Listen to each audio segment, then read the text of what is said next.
Suka. Kan ini. Kadang Yang rasa sebulan sekali saya tak biasa makan Okey. bulan. lepas ini untuk screening. Kan? Rasa bulan tadi. Itulah Ustaz lain selasa pula. Tak, nanti saya cakap kan. Okey, insya-Allah kita mula. Assalamualaikum warahmatullahi wabarakatuh. Bismillahirrahmanirrahim. Alhamdulillahirabbil alamin wa bihi nasta'in ala umurid dunya waddin. Wassalatu wassalamu ala sayyidina Muhammad asyrafil anbiya'i wal mursalin wa ala alihi wa sahbihi ajma'in. Subhanaka la ilma lana illa ma 'allamtana innaka antal alimul hakim. Wala haula wala quwwata illa billahil aliyyil azim. Alhamdulillah, kita syukur pada Allah Subhanahu wa taala ya, di penghujung bulan Zulhijjah ini sama-sama dapat kita meneruskan kuliah kita, kuliah tafsir Al-Quranul Karim kita. Masih lagi kita berada dalam surah Ad-Dukhan.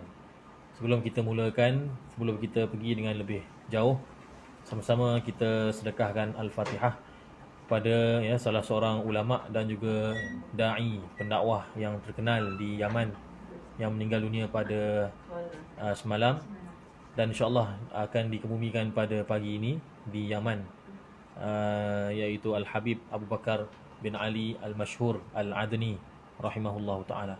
Lahul Fatihah. A'udzu billahi minasyaitonir rajim. Bismillahirrahmanirrahim. Alhamdulillahirabbil alamin. Ar-Rahmanir Rahim. Maliki yaumiddin. Iyyaka na'budu wa iyyaka nasta'in. Ihdinas siratal mustaqim. Siratal ladzina an'amta 'alaihim ghairil maghdubi 'alaihim waladdallin. Amin. Alhamdulillahirabbil alamin wassalatu wassalamu ala sayyidina Muhammadin wa ala alihi wa sahbihi ajma'in. Allahumma ja'al ma qara'na min suratil Fatihah lil Habib Abu Bakar ibnu Ali Al-Adni Al-Mashhur. Allahumma ighfir lahu warhamhu wa'afihi wa'fu anhu. Allahumma akrim nuzulahu wa wasi' madkhalahu wa ghsilhu bil ma'i wal thalji wal barad wa naqqihi minal khataaya kama yunqqa ath-thawbul abyadu minad danas wa abdillahu daran khairan min darihi wa zawjan khairan min zawjihi wa qihi min fitnatil qabri wa 'adzabil nar.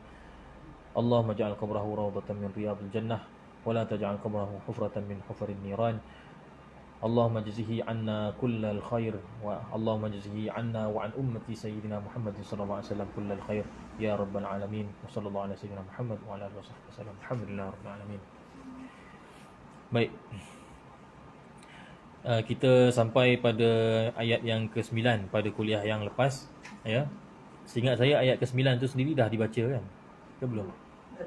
Ya, sudah tapi kita akan baca sekali lagi kerana tak boleh kita mula dengan fartaqib.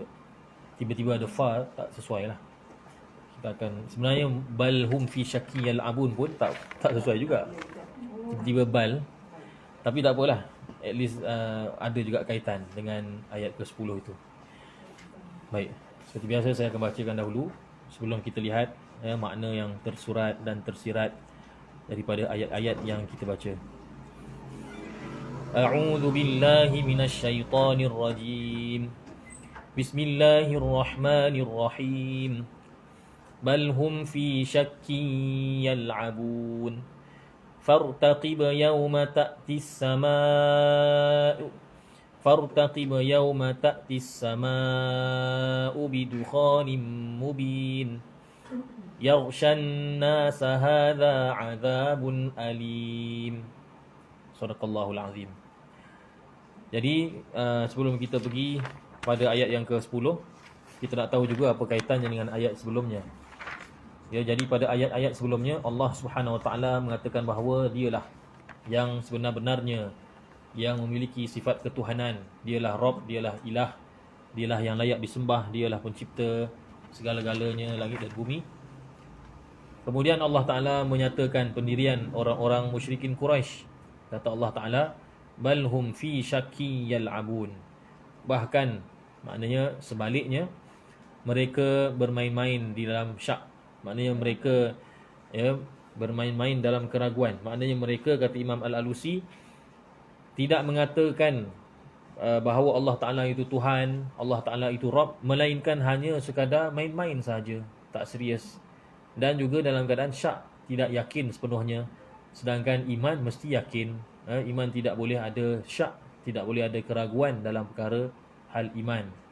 Dalam hatta zon sekalipun, zon tidak boleh digunakan dalam bab i'tiqad, dalam bab akidah. Zon ni maknanya sangkaan, tapi sangkaan yang kuat, antara 51 hingga 99%. Yakin 100%. Kalau yakin maknanya kepercayaan 100%. Kalau zon antara 51 hingga 99, itu semua dipanggil zon, sebab dia dah berat ke arah yakin. Kalau tengah-tengah 50-50 namanya syak. Kalau sudah cenderung kepada tak yakin, iaitu nama dia waham, ya, 49 sehingga 1% dipanggil waham. Manakala kalau 10 pula, kalau kosong dipanggil jahil, tak tahu apa, kosong. Ya, jadi dalam bab i'tiqad hatta zon pun tak boleh, tak cukup, tak memadai. Berbeza dengan fiqh. Dari segi fiqh, kebanyakan hukum dibina di atas zon, di atas sangkaan yang kuat. Tak semestinya perlu yakin. Contoh macam inilah isu surau masjid yang kita bincang minggu lepas kan.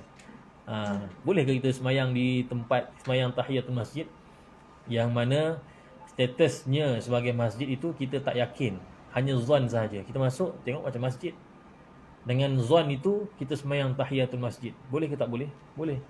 Hukumnya boleh, tak ada masalah. Cukup memadai zon. Apabila ada sangkaan yang kuat tempat itu adalah masjid, maka sahlah semayang tahiyatul masjid. Tetapi kalau sekiranya kita sangkaan yang kuat kita lebih kepada tempat itu bukan masjid, maka haram semayang tahiyatul masjid. Bukan tak sah, haram pula, dapat dosa. Begitu juga i'tikaf pun tidak sah dan sebagainya. Jadi Allah Ta'ala kata balhum fi syakkin yal'abun. Orang musyrikin Quraisy ini memanglah mereka kata bahawa Allah Ta'ala tu adalah Rabb, tetapi mereka cakap bukannya dalam keadaan yakin. Kalau yakin, buat apa nak dihantar lagi Rasul kalau dah yakin? Jadi mereka cakap itu hanya sekadar ikut-ikutan sahaja, ya, kerana mereka dengar nenek moyang kata Allah itu adalah Rabb mereka. Jadi mereka tidak yakin, ya. Kemudian Allah Subhanahu Wa Taala mengatakan fartaqib, maka tunggulah. Tunggulah, sama seperti kita kata fantazir, intazir, tunggu. Maka tunggulah wahai Muhammad sallallahu alaihi wasallam, yauma ta'tis sama', hari di mana langit membawa datang bidukhanim mubin, dengan asap yang jelas, asap yang nyata. Jadi asap yang disebutkan dalam ayat ini adalah asap yang nyata. Bukan seperti asap kita masak kat dapur, itu asap sikit-sikit je, kan, tak ada jadi azab pun. Ni asap yang Allah Taala kata ni bidukhanim mubin, asap yang memang jelas nyata, memang nampak kelabu tu di ruang udara tu, nampak asapnya, kelabunya tu. Sebab asap ni, kita kalau kita bau asap pun kita kata ada asap, kan, betul lah tu. Cuma itu tidaklah azab yang alim, yang nanti Allah Ta'ala kata azabun alim, kan. Asap yang dimaksudkan di sini memang asap betul, memang jelas, nyata. Sebab tu disifatkan dengan kalimah mubin, nyata. Asap yang memang nampak, mata nampak, kelabu asap tu nampak. Macam kita kata macam asap kilang tu lah.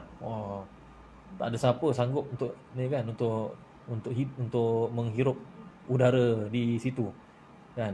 Tak ada siapa berani nak sedut, sebab asap yang nyata.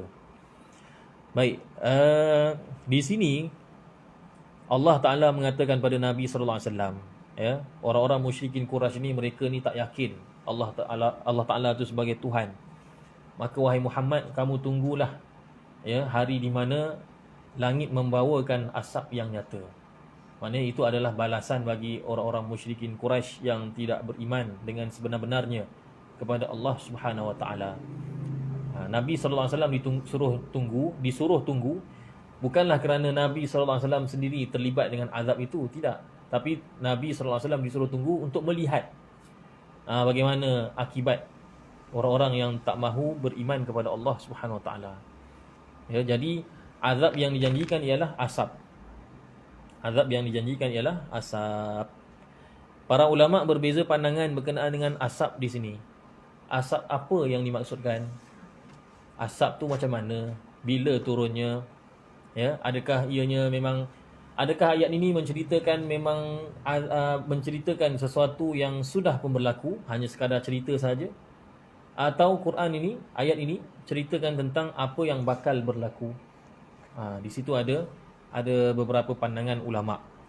Sebahagian ulama berpendapat bahawa asap yang dimaksudkan di sini ialah kebuluran yang menimpa, yang telah pun menimpa orang-orang musyrikin di Mekah. Kebuluran. Mungkin kita timbul persoalan dalam fikiran kita, macam mana kebuluran boleh dipanggil asap? Kan? Quran sebut asap tapi kita kata kebuluran. Maka perkara ni dijelaskan dalam tafsir, antaranya tafsir Syekh Tontawi dan juga dalam tafsir Al-Alusi, Imam Al-Alusi, ya.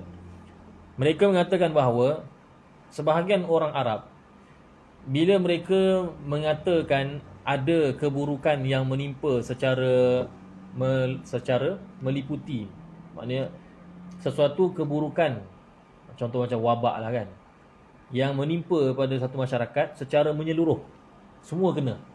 Bukan keburukan yang 2-3 orang kena, macam kemalangan itu semua 2-3 orang, tapi keburukan yang menimpa seluruh masyarakat, mereka menamakannya sebagai asap. Ya, kerana asap ni kalau datang memanglah semua akan terhidu bau dia, semua akan menderita.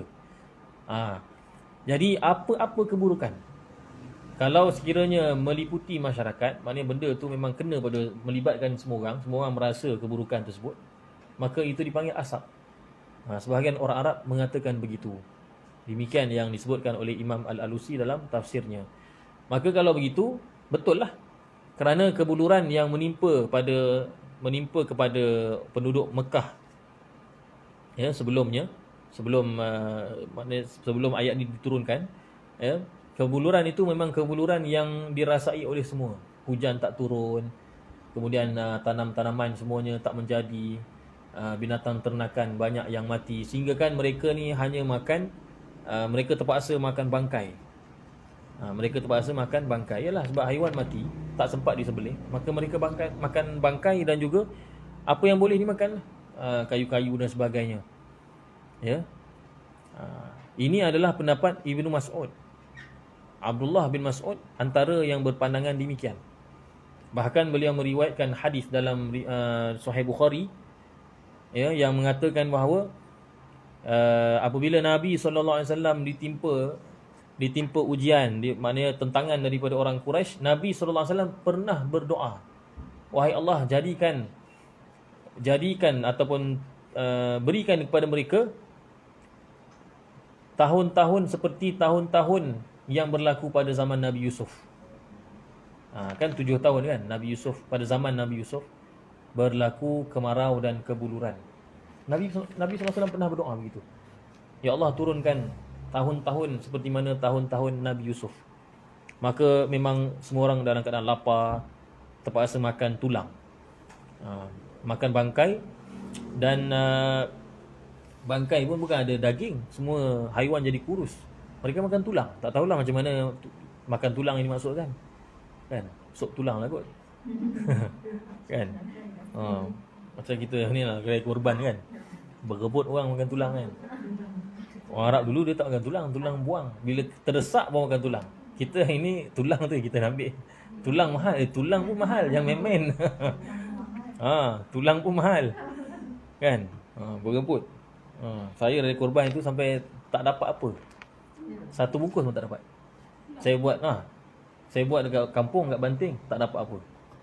Saya buat, lepas tu dekat Surah An-Nur pun buat, surah tempat saya, pun tak dapat apa. Memang tak dapat lah. Maknanya tahun ni tak dapat langsung daging korban. Yang mentah lah, yang makan ada.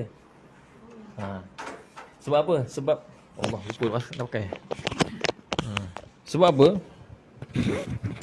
Sebab ramai sangat orang yang memerlukan. Jadi kita bagi, kita lupa nak simpan untuk diri sendiri. Tapi tak apalah. Memang itulah yang dituntut kan. Kita makan sikit, yang lain kita sedekah. Itulah, lain kali jemput saya. 50 ekor 50 ekor lembu, 28 ekor kambing. Dia ada mesin tu, mesin tulang. Dia pakai yang tu. Ha. Dia mesin tu yang antara yang mempercepatkan lah. Sebab apa nak patahkan tulang tu lambat sikit. Lapah insya-Allah, lapah pakai pisau, tak payah mesin. Tapi tulang tu nak kerat yang besar-besar tu kan. Kami puas pun kita orang mesin lah. Mesin tu. Walaupun kami 9 ekor je.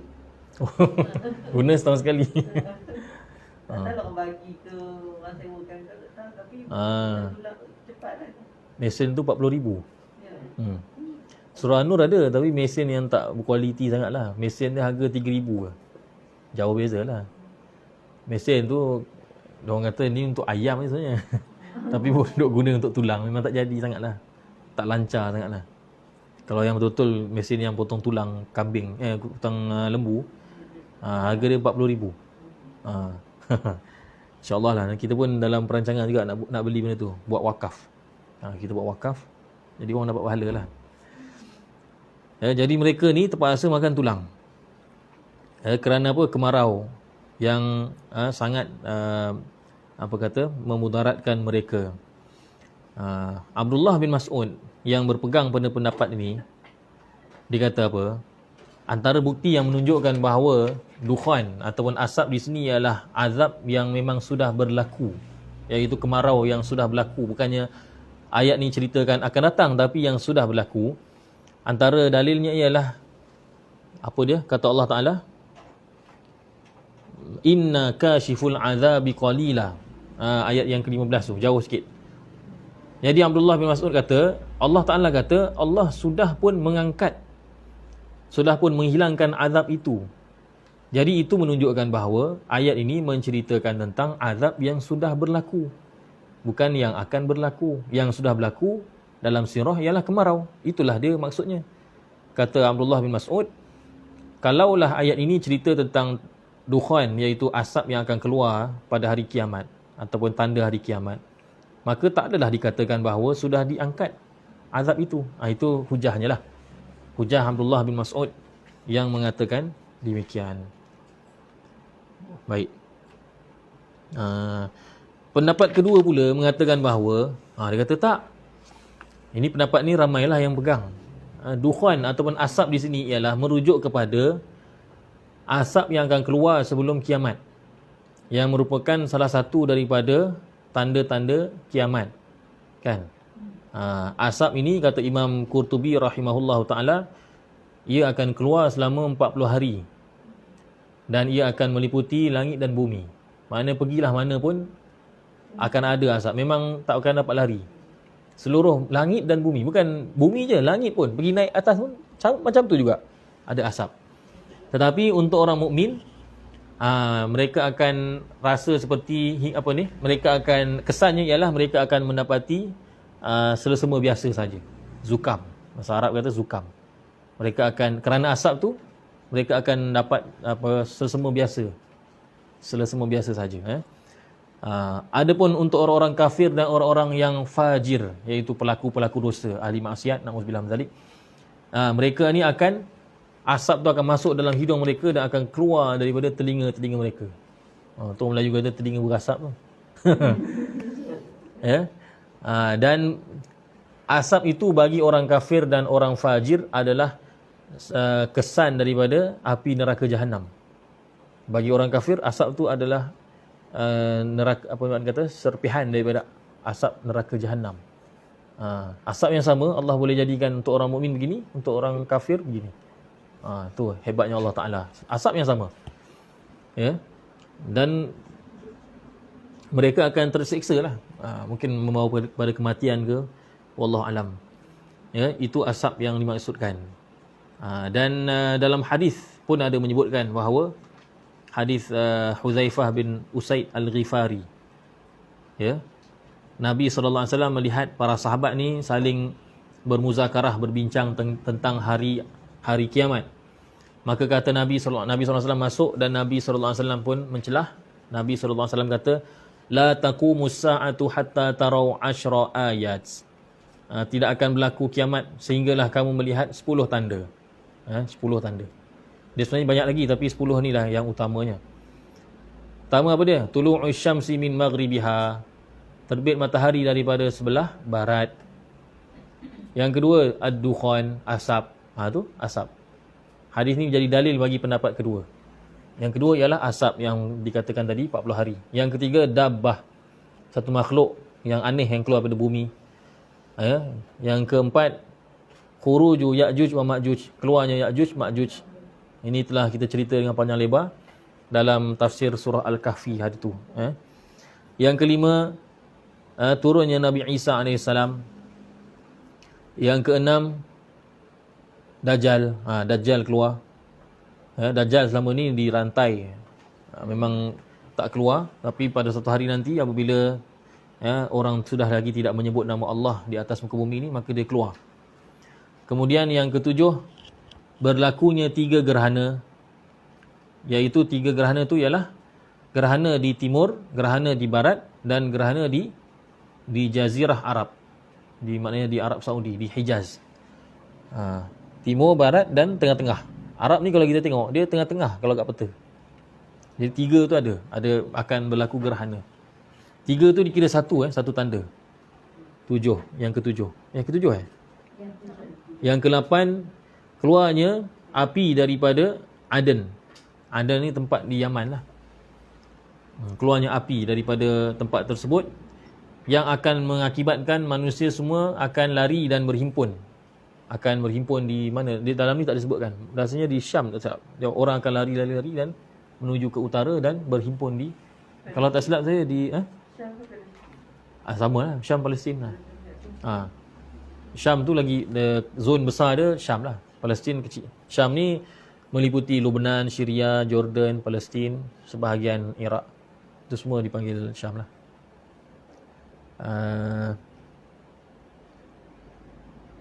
Lapan je?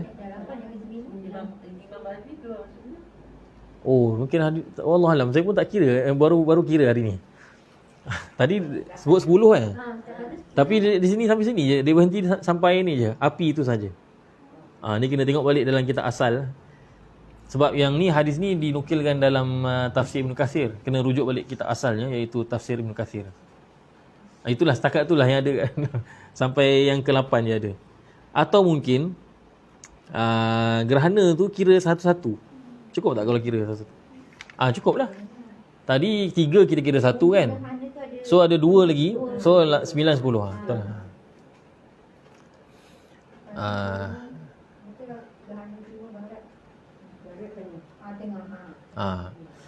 Jadi itulah dia. Dalil yang menunjukkan bahawa dukhan itu ialah merujuk kepada sesuatu yang belum berlaku lagi. Ia akan berlaku sebelum kiamat. Yang menafsirkan demikian ramai. Di antaranya ialah Ibnu Abbas, Sayyidina Ali, Ibnu Amru, Abu Hurairah, Zaid bin Ali, Al-Hasan, Ibnu Mulaikah dan lain-lain. Ramai yang berpandangan begitu. Wallahu alam mana satu, wallahu alam kita pun tak pasti. Tapi makna kata kita bersiap sedia sajalah. Kalau mengikut Syekh Tontawi lebih cenderung kepada pendapat pertama. Pendapat pertama sebab hujahnya kuat. Sebab Allah Ta'ala kata dalam ayat yang ke-15, Inna kashiful azab. Inna kashiful azabi qalila. Kami menyingkap. Kami makna kata kami menghilangkan azab sekejap. Tapi bagi dia ada, nanti kita akan pergilah pada ayat tu, tak apa. Ada juga pendapat ketiga, tapi pendapat ini agak ganjil. Pendapat ini disebutkan oleh Imam Qurtubi. Bukan pendapat dia, tapi dia sebutkan sahaja. Dia hanya, orang kata apa, nukilkan sahaja, nukilan sahaja. Kopi sahaja kan. Pendapat ni kata, pendapat ketiga ni pendapat Abdul Rahman Al-A'raj. Beliau kata bahawa maksud maksud dukhan di sini, asap di sini ialah hari pembukaan kota Mekah, Fatah Mekah. Jadi bila Allah Ta'ala kata fartaqib yauma ta'tis sama'u bidukhanin mubin, maknanya tunggulah hari Fatah Mekah, orang musyrikin semua akan dikalahkan. Wahai Muhammad, kamu jangan risau, kamu tunggu saja. Dia menafsirkan begitu. Sebab ketika perangan pada pembukaan kota Mekah, orang Islam ramai. Jadi kedatangan orang Islam tu menyebabkan debu-debu berterbangan dan nampak macam asap lah, walaupun debu bukan asap. tapi nampak macam asap sedang meliputi mereka. Ada yang menafsirkan dukhan di sini ialah asap yang debu-debu yang berterbangan ketika hari pembukaan kota Mekah. Dan itu merupakan satu balasan terhadap orang musyrikin atas keingkaran mereka. Ya, akhirnya mereka kalah dan terpaksa akur dengan Islam. Itu bagi pendapat yang ketiga lah. Wallahu a'lam. Kemudian Allah Subhanahu wa taala berfirman lagi, yaghshan nas. Yaghshan nas. Asap tadi itu meliputi, menutup, ya, menimpa seluruh manusia. Hadza azabun alim. Manusia mengatakan ini adalah azab yang pedih, azab yang menyakitkan, azab yang sangat dahsyat. Ya.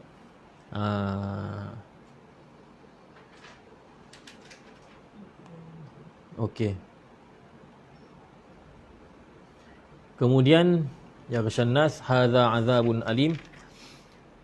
Rabbana kshif 'annal 'adzaba inna mu'minun. Wahai Tuhan kami, ya, singkapkanlah. Kasyaf ni maknanya singkap. Macam kita buka tirai, ya, itu namanya kasyf. Ya, singkapkanlah, maksudnya hilangkanlah, hapuskanlah daripada kami azab ini. Inna mu'minun. Sesungguhnya kami beriman. Maknanya bila mereka sudah ditimpa azab, barulah mereka kata mereka sudah beriman.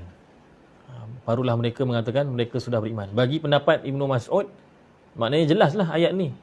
Setelah mereka ditimpa kemarau tadi, mereka pun mengatakan bahawa kepada Nabi SAW mereka beriman. Tapi bagi ulama yang berpandangan bahawa dukhan yang dimaksudkan di sini ialah akhir zaman, maknanya kata-kata ni akan diucapkan oleh orang yang berada di akhir zaman. Ya? Mereka akan kata, Rabbana kshif 'annal 'adzab inna mu'minun. Barulah mereka kata mereka ni beriman. Tetapi adakah mereka beriman betul-betul? Tak juga. Allah Ta'ala kata, anna lahumuz zikra wa qad ja'ahum rasulun mubin. Bagaimana mereka dapat beringat? Bagaimana mereka mereka boleh mengambil peringatan, boleh mengambil pengajaran, sedangkan sesungguhnya telah datang pun kepada mereka rasul yang menjelaskan. Maknanya bagaimana mungkin mereka ni boleh kata tiba-tiba boleh beriman pula, sedangkan selama ni rasul telah datang, telah ajak mereka supaya beriman, tapi mereka tak nak beriman.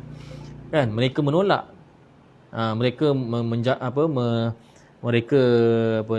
melanggar apa yang diarahkan oleh Nabi SAW. Bagaimana mungkin mereka ni dapat beringat? Maksudnya menyempurnakan janji yang mereka ni kata mereka beriman.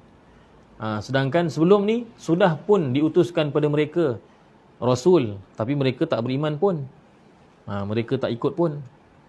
Kerana itu Allah Ta'ala kata, sebagai menegaskan bahawa mereka ni memang tak ikut rasul sebelumnya, thumma tawallaw anhu wa qalu mu'allamun majnun. Setelah rasul tu diutuskan, kemudian kata Allah Ta'ala, tawallaw anhu, mereka berpaling daripadanya. Mereka berpaling daripada rasul yang diutuskan tadi, dan mereka mengatakan mu'allamun, ni rasul yang datang ni, dia ni adalah seseorang yang mendapat pelajaran. Mu'allamun majnun. Majnun maknanya apa nama, gila. Gila. Kenapa? Apa maksud kata-kata mereka bahawa Nabi ni, Rasul ni adalah seorang yang mendapat pelajaran, mu'allam? Dia nak kata bahawa Nabi Muhammad SAW ni bukannya bawa Quran daripada Allah, tetapi dia diajar oleh orang lain. Maknanya Quran itu rekaan. Itu maksud dia. Mu'allam. Maksudnya Nabi Muhammad SAW ni mendapat ilmu daripada orang lain. Jadi Quran yang dibawa itu adalah copy paste daripada kata-kata orang lain. Kan kita pernah sebut sebelum ni kan, bahawa ada yang mengatakan Nabi SAW ni, ya, dia baca kitab-kitab dahulu, lalu dia ubah, maka itu yang jadi Quran. Ada yang kata bahawa Nabi SAW ni mengambil daripada falsafah barat lah, apa semua, Greek apa semua, ya, lalu bawa Quran. Itu semua sangkaan-sangkaan mereka. Sebab tu mereka kata ni Rasul ni, Muhammad ni dia adalah mu'allam. Maknanya ada orang lain ajarkan dia. Bukannya dia dapat wahyu, tapi dia copy paste daripada orang lain yang mengajarkan dia untuk mereka-reka Al-Quran. Tak cukup dengan itu, mereka kata Nabi SAW majnun. Gila pula. Kemudian firman Allah Subhanahu wa taala, inna kashiful azabi qalilan innakum aidun. Sesungguhnya kami menghapuskan azab itu sedikit. Maknanya sekejap. Kami menghapuskan azab itu sekejap. Innakum aidun. Sesungguhnya kamu kembali engkar. Maknanya setelah Allah Ta'ala menghilangkan azab itu sekejap, sebentar, dilihat bahawa orang musyrikin Quraisy itu kembali balik kepada kekufuran. Ya. Aidun tu maksudnya kembali. Itu yang kita kata minal aidina wal faizin. Kan? Lagu Syarifah ini pun ada minal aidi wal faizin. Maknanya dia doakan supaya orang yang beraya tu dia kembali pada fitrah lah. Kan? Lagu raya pula Jadi aidun tu samalah. Kata Imam Baghawi, maksud kembali di sini ialah kembali pada kekufuran. Mereka kembali pada kekufuran. Kalau mengikut pendapat pertama tadi yang mengatakan azab di sini ialah kemarau, maka ayat ni tafsirannya ialah setelah kemarau itu dihilangkan. Kemarau tu akhirnya hilang. Akhirnya ada hujan, ada air, tumbuhan kembali subur. Setelah itu kembali balik. Ya, bila Allah Ta'ala dah hilangkan azab, mereka kufur balik. Musyrikin Quraisy kufur balik kepada Allah Ta'ala. Bagi pendapat yang mengatakan bahawa dukhan ini ialah asap yang akan keluar sebelum kiamat. Jadi tafsirannya berbeza. Tafsiran bagi ayat ini, kalau mengikut pendapat kedua, maksudnya ialah sesungguhnya kami menghilangkan asap dukhan yang tanda kiamat tu sekejap. Maksudnya di antara dua tiupan sangkakala tu, waktu tu tak adalah dukhan, dah habis dah. Waktu tu kami telah hilangkan. Ataupun setengah pendapat kata memang sebelum kiamat tu akan dihilangkan sekejap. Akan dihilangkan sekejap asap tersebut. Ingatkan, bukanlah Allah Ta'ala tak ingatkanlah, kita lah. Kita ingatkan dia orang-orang ketika itu mungkin dah insaf. Rupanya tengah-tengah, makna kata hujung-hujung saat dunia tu pun boleh juga kembali pada kekufuran. Tu dah genting sangat tu, dah nak kiamat dah tu. Asap tu 40 hari, lepas tu Allah Ta'ala hilangkan asap. Masa hilang tu pun kembali juga manusia pada kekufuran. Padahal tu dah hujung sangat dah tu, dah nak kiamat dah. Allah Ta'ala kata kamu kembali balik kepada kekufuran. Itulah manusia kan. Na'udzubillah min zalik. Tu orang kata apa? Taubat sama belacan. Kan? Orang makan sama belacan ni dia kata, taubat, tak nak makan dah. Lepas tu dia makan balik. Sebab kalau tak pedas dia kata tak sedap. Kan? Taubat. Lepas tu esok repeat order. Kan? Hari ni order Shopee pula apa nama tu? Grab food ke apa kan? Pedas ni, tak nak lah, taubat lah, tak makan lah. Esok order lagi benda yang sama. Itu namanya taubat sama belacan. Lalu Allah Subhanahu Wa Taala kata sebagai memberi ancaman, jangan main-main. Jangan sekejap beriman, sekejap kufur, sekejap taubat, sekejap buat lagi dosa. Jangan. Allah kata yauma nabtishul batashatal kubra inna muntaqimun. Pada hari. Pada hari itu ulama kata dia adalah maf'ul bih sebenarnya. Fi'ilnya mahzuf, tak ada. Jadi takdirnya apa? Uzkur. Ingatlah dalam kurungan. Kalau dalam terjemahan kadang-kadang diletak dalam kurungan kan. Ingatlah. Sebenarnya ingatlah tu, uzkur tu tak ada dalam ayat, tapi ditakdirkan, diandaikan.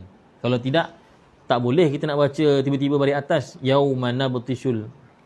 Macam mana tiba-tiba balik atas? Dia mesti ada sebab. Jadi kena takdirkan. Takdir ayat ni, andaian bagi ayat ini ialah uzkur yauma.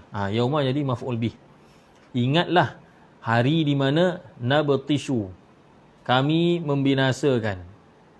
Kami membinasakan. Al-batsh asal maknanya ialah palu, pukul. Kami belasah maksudnya. Ingatlah pada hari kami membelasah, kami pukul, kami palu. Al-batshatal kubra. paluan yang besar, pukulan yang besar. Azab lah kita kata, azab yang besar.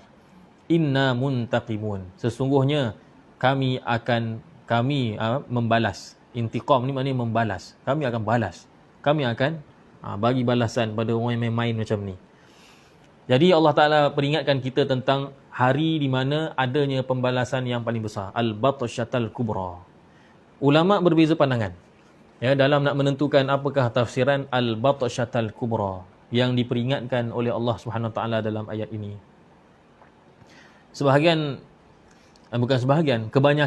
Kebanyakan ulama, termasuklah Ibnu Mas'ud yang tadi kita sebut, ya, kebanyakan ulama menafsirkan Al-Batsyatal Kubra, hari azab yang paling besar ni, hari balasan, paluan, pukulan yang paling besar ni yang dimaksudkan ialah hari peperangan Badar.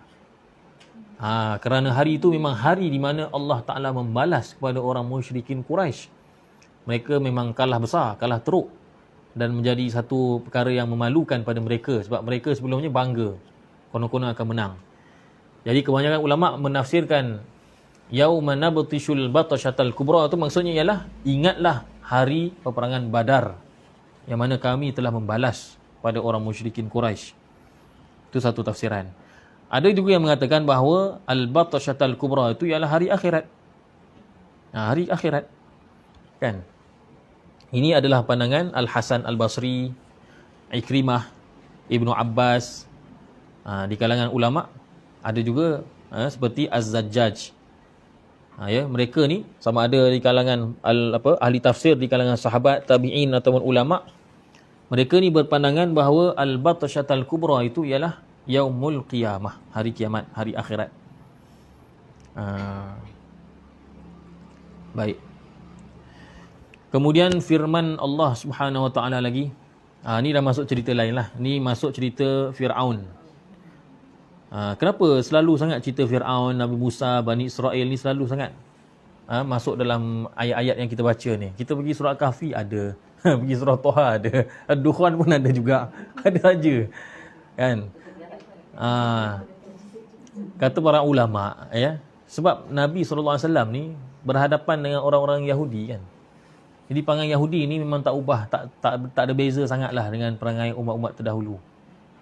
Baik Fir'aun ke, Bani Israel ke. Jadi sebab itulah banyak kisah-kisah Nabi Musa, sama ada Nabi Musa berhadapan dengan Fir'aun atau Nabi Musa berhadapan dengan Bani Israel. Dan Yahudi pun memang mengaku bahawa mereka ni adalah pengikut Nabi Musa. Jadi bila Allah Ta'ala ajar kepada Nabi SAW kisah Nabi Musa yang betul, mereka tak boleh tipu. Mereka tak boleh bohong. Kan? Orang Yahudi tak boleh bohong. Jadi Nabi SAW, tapi dalam kisah dalam ayat ni, Fir'aun lah. Ceritanya ialah Fir'aun. Kata ulama, tujuannya ialah untuk tasliyah. Ya, untuk melegakan, menenangkan, ya, menguatkan semangat Nabi SAW setelah ditimpa dengan pelbagai mihnah dan juga dugaan yang dikenakan oleh musyrikin Quraisy. Lalu Allah Ta'ala pun ceritakan kepada Nabi SAW, وَلَقَدْ فَتَنَّا قَبْلَهُمْ قَوْمَ فِرْعَوْنَ وَجَاءَهُمْ رَسُولٌ كَرِيمٌ. Dan demi sesungguhnya kami telah menguji sebelum mereka, iaitu orang-orang sebelum musyrikin Quraisy. Siapa dia? Qaum Fir'aun. Kaum Fir'aun. Kami telah uji Fir'aun dan juga kaumnya. Waja'ahum rasulun karim, dan telah pun datang kepada mereka, iaitu kepada Fir'aun itu serta kaumnya. Siapa yang datang? Rasulun karim, rasul yang mulia. Karim ni maknanya mulia. Di sini ada juga perbezaan pendapat tafsir, tapi tak ada beza sangatlah pun, hanya beza dari sudut yang sikit-sikit saja beza. Ya, ada Imam Qurtubi mengatakan karim di sini, mulia di sini maknanya mulia di kalangan kaumnya. Jadi Nabi Musa AS tu mulia, memang mulia. Dalam kaumnya itu, memang dia adalah orang yang mulia. Sebelum jadi Nabi pun, memang sudah dianggap mulia. Itu maksud karim. Ada juga yang berpandangan bahawa karim di sini, mulia di sini, bukanlah maknanya mulia di mana kata kedudukan masyarakat, tapi mulia dari segi akhlak. Akhlak Nabi Musa itu. Ya. Al-Farra', ulama namanya Al-Farra' mengatakan, mulia di sini maknanya mulia di sisi Allah. Bukan di sisi masyarakat, bukan di segi akhlak ke apa, tapi tak nafikanlah memang Nabi Musa semua tu ada. Cuma yang dalam ayat ini Al-Farra mengatakan mulia di sini ialah mulia di sisi Allah. Kerana Allah pilih dia jadi nabi, jadi rasul. Tapi seperti mana saya katakanlah, khilaf ni tak ada memberikan kesan sangat sebab kesemua pendapat tu betul. Memang Nabi Musa AS mulia di sisi kaumnya sebab dia dibesarkan dalam istana Firaun, ya, dan dia mulia dari segi akhlak, ya, membantu, sebab tu dia bantu orang yang dizalimi, bantu lelaki Bani Israel yang dizalimi oleh Kipti tu, yang dia lempang kawan tu sampai mati. Dia maknanya membela kebenaran, mulialah akhlaknya. Dan juga mulia di sisi Allah kerana dipilih sebagai nabi, sebagai rasul, bahkan salah seorang daripada 5 ulul azmi. Itulah dia Rasulun Karim, iaitu Nabi Musa alaihissalam. An addu ilayya ibadallah inni lakum rasulun amin. Yang ni agak ni sikit, ada sedikit khilaf, payah sikit, tapi tak apa, kita cuba untuk terangkan dengan bahasa yang mudah. Addu di sini maksudnya ialah tunaikan, lepaskan. Tunaikan, berikan. Addu. Ya. Yang kita kalau solat kita kata adaan lillahi ta'ala, tunai. Jadi ayat ni kalau terjemahan zahirnya ialah Nabi Musa AS ketika berdakwah dia kata pada Firaun, ya, tunaikanlah kepada aku akan hamba-hamba Allah. Itu terjemahan basic macam tu. Tapi tafsirannya bagaimana? Ada beberapa tafsiran. Ibnu Abbas mengatakan addu di sini, tunaikan tu maksudnya ialah ikutilah aku. Addu ilayya maksudnya ialah ikutilah aku. Ibnu Abbas kata pada Firaun dan kaumnya, ikutlah saya. Ikutlah apa yang aku bawa. Manakala ibadallah dia jadi munada lah, dia jadi munada. Munada ni maknanya wahai hamba-hamba Allah. Ikutilah aku wahai hamba-hamba Allah sekalian. Kan? Itu satu pendapat. Imam Mujahid mengatakan bahawa addu kan kita kata salah satu maknanya ialah lepaskan. Tunaikan tu maknanya release. Kita lepaskan. Tunaikan. Jadi Imam Mujahid mengatakan maksud an addu ilayya ibadallah maksudnya lepaskanlah kepada aku akan hamba-hamba Allah dari kalangan Bani Israel yang kamu telah tangkap. Rupanya Firaun ni memang kerjanya menangkap orang dan paksa menjadi buruh kasar. Ya, tangkap dan suruh buat kerja-kerja berat yang tak mampu oleh manusia. Jadi dipaksa. Kalau tak nak kena bunuh. Kalau nak terus hidup, maka terpaksalah kerja sepanjang hayat menjadi hamba, abdi Firaun. Jadi di antara misi Nabi Musa AS ialah Nabi Musa AS ditugaskan untuk membebaskan Bani Israel daripada menjadi hamba kepada Firaun. Maka Nabi Musa AS kata, addu ilayya ibadallah.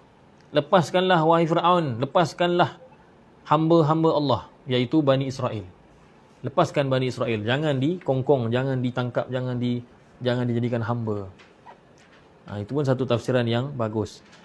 Tafsiran yang ketiga mengatakan bahawa maksud addu ilayya maksudnya ialah berikan kepada aku pendengaran kamu. Maknanya dengar betul-betul apa yang aku akan sampaikan. Kan masa kita belajar surah Taha dulu, apa Allah Ta'ala perintah pada Nabi Musa? Fastami' lima yuha. Dengar elok-elok apa yang akan diwahyukan. Jadi Nabi Musa AS bawa metod pengajian tu, mendengar elok-elok, dibawa kepada orang yang di bawahnya, kepada mad'unya. Jadi Nabi Musa AS bila berdakwah pada masyarakat pun, dia kata pada orang ramai, addu ilayya, bagi tumpuan pada aku. Kan? Macam ceramah motivasi kan. Dia cakap apa? Pinjamkan saya telinga kamu boleh? Maksudnya dia suruh dengar. Kan? Cikgu-cikgu pun kalau ceramah kat sekolah, bagi pinjam kat cikgu telinga boleh? Maknanya dia suruh pelajarnya bagi perhatian. Dengar elok-elok. Pinjamkan cikgu telinga sekejap, cikgu nak cakap. Kan? Bahasa budak sekolah kan. Sebab saya tadi baru lepas ceramah Ma'al Hijrah dekat sekolah Bangi Lama. Jadi semangat budak-budak tu ada lagi. Budak-budak kan main sana main sini. Dia budak-budak ni kita banyak nyanyi je. Saya nyanyi tadi, baca Quran, nyanyi selawat, tala al-badru alaina. Itu masuklah celah-celah sikit tu kita masuk cerita kan. Itulah. Kalau mengajar macam ni, insya-Allah ayat pertama memanglah budak-budak terus main sep-sep tom-tom dekat belakang kan. Terus dia buka tu seremban dia apa semua. Dia tak akan bagi tumpuan lah. Kena ni. Ya. Jadi itu tiga tafsiran bagi ayat an addu ilayya ibadallah. Inni lakum rasulun amin. Sesungguhnya aku bagi kamu adalah rasul yang amanah. Jadi amin itu asalnya ialah kalimah amanah. Amanah dari sudut apa? Pun ada beberapa tafsiran. Imam Qurtubi kata amanah di sini maksudnya ialah amanah ke atas wahyu. Maknanya apa yang aku akan sampaikan ni memang wahyu daripada Allah, tak akan diubah, tak akan diputarbelitkan. Aku akan sampaikan dengan penuh amanah. Inni lakum rasulun amin. Amanah dari sudut wahyu. Ini pendapat Imam Qurtubi. Ada juga pendapat ulama lain mengatakan bahawa amin atau amanah di sini maksudnya ialah amanah dalam menjaga Bani Israel tadi. Kan tadi ada pendapat mengatakan bahawa maksud an addu ilayya ibadallah maksudnya ialah Nabi Musa AS kata pada Fir'aun, lepaskanlah hamba-hamba Allah yang kamu ambil ni, iaitu Bani Israel ni, lepaskan, bagi pada aku. Kerana apa? Kerana aku ni amanah dalam menjaga mereka. Tu maksud dia, kaitan dia. Amanah dalam menjaga mereka. Aku tak akan menzalimi mereka. Aku lebih amanah pada kamu, wahai Fir'aun. Kemudian apa lagi kata Nabi Musa AS yang dirakamkan oleh Allah Ta'ala? Wa alla ta'lu 'ala Allah inni atikum bisultanin mubin. Wa alla, dan janganlah, ta'lu, kamu meninggi. Ali kan, Ali kan tinggi. Jangan kamu meninggi, maknanya menyombong diri. 'Ala Allah, ke atas Allah Subhanahu Wa Taala. Jangan kamu sombong ke atas Allah. Maknanya jangan kamu nak rasa kamu lebih besar, lebih tinggi, lebih hebat daripada Allah Taala. Dalam tafsir Qurtubi dinukilkan kata-kata Yahya bin Salam. Kata Yahya bin Salam maksudnya ialah la tastakbiru ala ibadatillah. Jangan kamu kibir, jangan kamu sombong daripada beribadat kepada Allah. Inni atikum bisultanin mubin. Sesungguhnya aku, kata Nabi Musa AS, atikum, bawa kepada kamu bisultanin mubin, dengan hujah yang nyata. Jadi kalimah sultan dalam bahasa Arab, terutamanya dalam Quran lah, kadang-kadang membawa makna hujah. Ini pun salah satu kunci dalam ilmu tafsir. Jangan kita pegang sultan ni maknanya kuasa je, tak. Sultan dalam banyak ayat daripada Quran menunjukkan maksudnya ialah hujah. Hujah, sebab sultan itu asal kalimahnya ialah salata. Salata ni maknanya mengatasi. Mengatasi ni antara dua, sama ada dengan kuasa ataupun dengan perkataan. Ada orang dia boleh kalahkan orang dengan kuasa, dengan kekuatan dia. Tapi ada orang dia tak kuat pun, tapi hujahnya tu mampu menunjukkan lawan. Jadi itu pun adalah sultan. Kekuasaan juga. Jadi yang dimaksudkan dengan sultan di sini ialah hujah yang kuat, yang nyata. Nabi Musa AS kata, aku bawa pada kamu, aku datang pada kamu dengan membawa bisultanin mubin, iaitu hujah yang jelas, yang nyata. Kemudian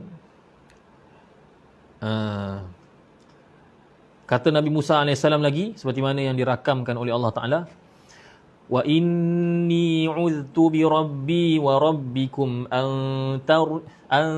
tarjumun. Dan sesungguhnya aku memohon perlindungan. Uztu, dia sama macam a'udzu. A'udzu mudhari', present tense. Uztu past tense. Sesungguhnya aku telah memohon perlindungan bi rabbi, kepada Tuhanku, wa rabbikum, dan Tuhan kamu. Ni dalam ayat ini memang sengaja Nabi Musa AS kata Tuhanku dan Tuhan kamu, untuk beritahu kepada Fir'aun bahawa Allah tu bukan Tuhan aku je, Tuhan kamu juga. Bi rabbi wa rabbikum, aku memohon pertolongan, perlindungan daripada Tuhanku dan Tuhan kamu juga sebenarnya. Perlindungan apa dia? Antarjumun, daripada dirjam. Ya. Kata Imam Qurtubi, seolah-olah ayat ini menggambarkan bahawa Nabi Musa AS itu telah diberikan ancaman dia akan direjam. Dia akan direjam. Sebab itu Imam Qatadah menafsirkan rejam di sini ialah rejam yang hakiki, rejam yang betul-betul rejam, iaitu rejam dengan menggunakan batu. Tapi ada jugalah tafsiran yang lain. Seperti Ibnu Abbas. Ibnu Abbas mengatakan maksud rejam ni ialah rejam dari segi kata-kata. Maknanya Ibnu Abbas memahami rejam di sini maksudnya ialah tuduhan. Maknanya lontaran tuduhan. Orang-orang Bani Israel pula Fir'aun dan juga tenteranya Kipti menuduh Nabi Musa AS itu sebagai tukang sihir, penipu, pendusta dan sebagainya. Jadi Nabi Musa AS berlindung dengan Allah Subhanahu Wa Taala daripada direjam. Sama ada direjam secara hakiki dengan batu ataupun direjam dengan kata-kata, dilemparkan kata-kata tuduhan kepadanya. Kemudian firman Allah Ta'ala lagi berkenaan dengan Nabi Musa, wa illam tu'minu li fa'tazilun, dan jika kamu tidak beriman, jika kamu tidak percaya dengan kerasulanku, kamu tak percaya, fa'tazilun, maka sendirikan aku. Fa'tazilun, i'tizal ni maksudnya menyendiri, maknanya tinggalkan aku, bebaskan aku, jangan usik aku, jangan apa-apakan aku, biarkan aku ni i'tizal. Kalau kita biasa dengar kan kalimah uzlah, kan, beruzlah ni maknanya apa? Maknanya menyendiri untuk ibadah kepada Allah. Jadi itulah yang dimohon oleh Nabi Musa AS. Kalau kamu tak nak ikut, kamu biarkanlah aku seorang diri, jangan diapa-apakan, jangan dikenakan apa-apa tindakan kepada aku, wahai Fir'aun. Tapi Fir'aun adakah dia tinggal macam tu? Tak akan punyalah kan. Fir'aun mestilah nak tunjuk dia punya sombongnya. Kemudian Nabi Musa AS mengatakan lagi, fada'a rabbahu anna haula'i qaumun mujrimun. Setelah Nabi Musa AS berdakwah, maka Nabi Musa AS pun berdoa kepada Tuhannya. Di sini kita boleh mengambil pengajaran bahawa seorang pendakwah itu hubungannya dengan Allah Subhanahu Wa Taala mestilah hebat. Kan, jangan berdakwah je tapi tak pernah langsung bermunajat kepada Allah, berdoa kepada Allah. Jadi maknanya di mana bantuan Allah akan datang pada dia? Lagi banyak kita dakwah, lagi banyaklah, lagi kuat sepatutnya hubungan kita dengan Allah Subhanahu Wa Taala. Lagi banyak kita dakwah, lagi banyak kita doa. Dakwah, doa, dua tu sama. Dua-dua maksudnya seru. Tapi dakwah kita seru manusia. Manakala doa kita menyeru Allah, mohon supaya Allah Taala beri hidayah kepada orang yang kita dakwah. Sebagaimana Nabi SAW kan, siang berdakwah, malam berdoa. Siang berdakwah, jumpa orang ramai, ajak manusia pada Allah. Kemudian malam doa pada Allah supaya orang-orang yang, wahai Allah, orang-orang yang saya dakwah pagi tadi, kau beri hidayah pada mereka. Baru betul.